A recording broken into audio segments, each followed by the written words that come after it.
We are here with Brenda Baker and Kids of Note. Welcome. Thank you very much. It's nice to be here, Marianne. Well, what is Kids of Note? Well, Kids of Note is a choir for children and youth from the ages of 7 to about 16, 17. And the special thing, the unique thing about this choir is it's for children with and without disabilities. They work together to put on their concerts. And I should note that,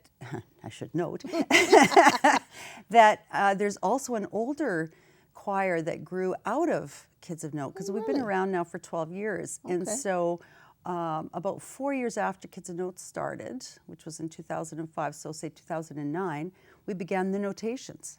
So that our older singers, once they kind of graduated from the peer group that was in Kids of Note, they had another place they could go to continue to sing, because all of our singers just adore being on stage, and we wanted to make sure there was a place for them to go. So we now really call ourselves Kids of Note and the Notations. Okay, so there's two choirs, There and are are. you involved in both of them?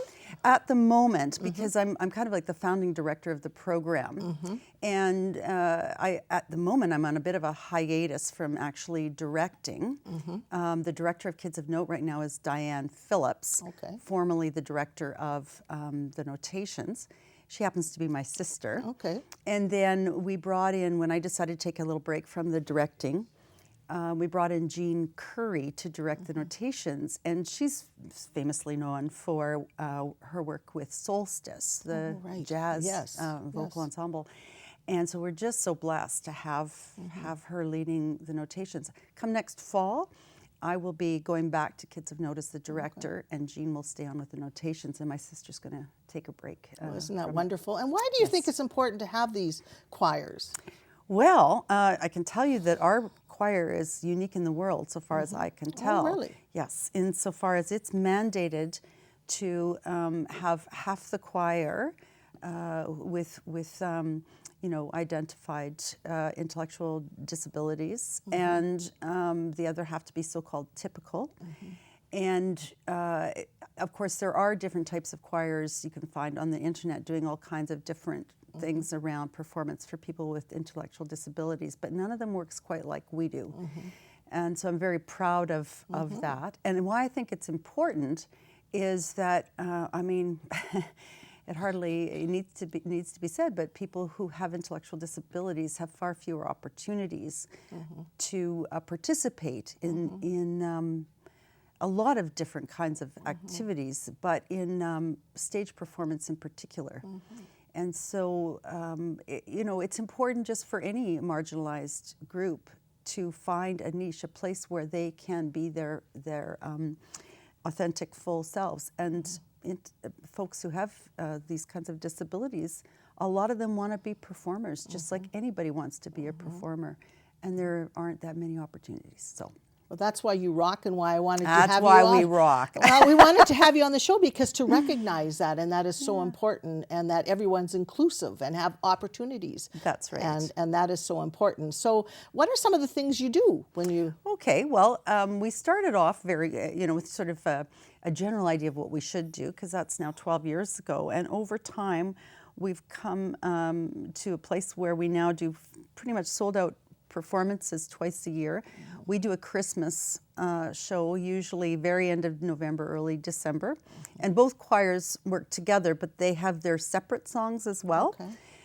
Then in the spring, we do another performance. And so obviously the Christmas show is more of that seasonal music. And then in the spring, it could be just about anything. We've had all kinds of different themes over the years. And sometimes we do outreach performances, we call them, where we're invited to go to, it could be a conference, or it could be a seniors high rise, or any kind of an interesting program that we want to support or bring joy into a community. We'll do a couple of those, usually in the spring as well. So how do people join the choir? Do you have auditions? Or No, what's that's the a good process? point, yeah, because a lot of choirs would. So ours is non-auditioned, and the one requirement we have is that the children themselves or the young adults themselves have to absolutely love singing.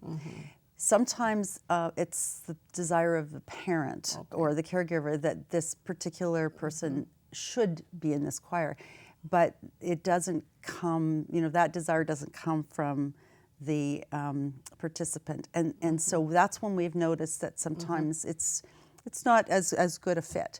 So for us, the fit is all about the intention of the singer, his or herself, and what they really want and need. So we've had some youngsters who actually come with, at first they can be, and speaking of course of those with intellectual disabilities, nonverbal. Okay. And so we work with them to find ways through using actions or whatever words they are able to say to participate in songs that are designed to give them opportunity. And they also get to MC, like adults don't really participate in the show. It's all about the young people getting up and putting on their own show. So there's those kind of opportunities as well. And we have seen some young people go from, well, I'll speak, one gal was very, if the word is disoriented, it was a new environment for her, and she would just lie down all the time.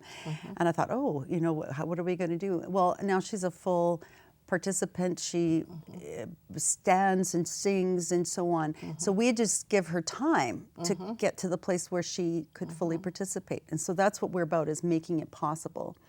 And I will say for the kids who are typical, a lot of them are also working through various kinds of nervousness.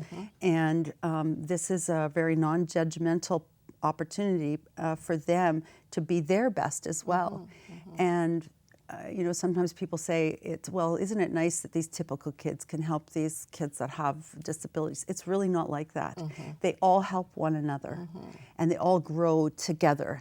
And sometimes you're not even sure which children might have the disabilities, right? It's a very, very unique and very rewarding experience. It sounds like a wonderful experience for everyone, and I know music is very therapeutic. Yeah. And so what are some of the skills that people do learn through singing?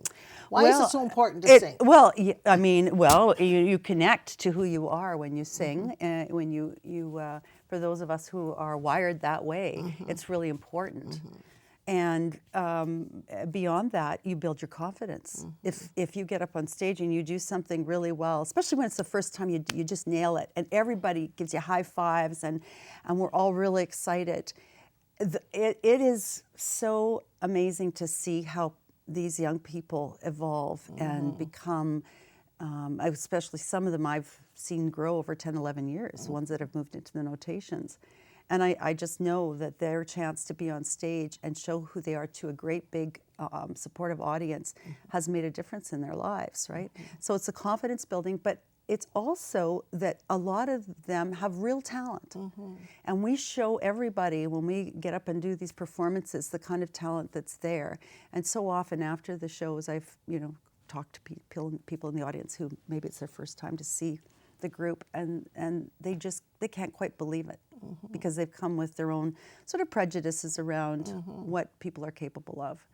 And I had those too at one point. And so it's very exciting to see art, some of them are real artists, and to see them be able to do their art. So they stick with you for a while. It's not just a one-time shot. Oh, no. Yeah, and anybody who's in the choir, they can choose to stay. They get first dibs on the places for the next year. Okay. And then whoever moves on to other things, those are the spots that we fill. So we never, push anybody out who, why would we?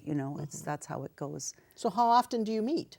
We meet on Wednesdays from 5 to 6, and we do 12 rehearsals for the Christmas show on Wednesdays. Plus we have a full run rehearsal, we call it, the day before. And so when you think about it, that's like about 14 hours of time, contact time, and we put on a great show. They have to work at home. They have CDs that we put together for them, which there's harmony singing and stuff too, And this is how, for some of them who maybe can't read as well, who listen, or who are better at learning by listening and so on, these CDs are really the best way for us to work with them. So at home, they have to memorize their words, they have to learn the tunes and so on, and come prepared every week to get on with the next step of learning the music. And yeah, so that's kind of how we do it. And then for the spring show, usually we have 14 hours of rehearsal plus the 2 for the full run. So let's talk about that spring show that's coming up. Oh, And what's the name of it? And Canada Rocks. Yeah, there you go. It was made for your show. Yeah, exactly. Yeah, it's called Canada Rocks, and it is music from about the last 30 to 40 years, all Canadian. Canadian writers and made famous by Canadian performers. Everybody from sort of Anne Murray and Ian Tyson and these kind of people, right up to Feist and Serena Ryder. And there's going to be a full band, always a full band that support the singers. And then this time, because we're singing the song Sunny Days, Sunny Days, that one. Okay, so we got full brass for that. You got to have the brass. Yeah, and of course. so on. And this is on April the 9th at 2 p.m. at Grosvenor Park United Church. And I am so excited. It's the 150th anniversary of our country. And I think this is just going to be a terrific way to celebrate. So is there a website, or how can people get tickets, or how can they get a hold of you if they want to be on your... We have a Kids of Note website. It's just kidsofnote.com. And we sell our tickets through Pick-a-Tick, and that'll be up any day now. Tickets are $10 each. And you'll have such a good time at our show that I'm a little biased, I suppose, but it really is a wonderful, wonderful show. And this music that Jean and Diane have chosen, it rocks. Okay, well, congratulations, and thanks for being on my show. Well, thank you for being, having this show. It's a terrific, terrific show. Thank you. We'll be right back.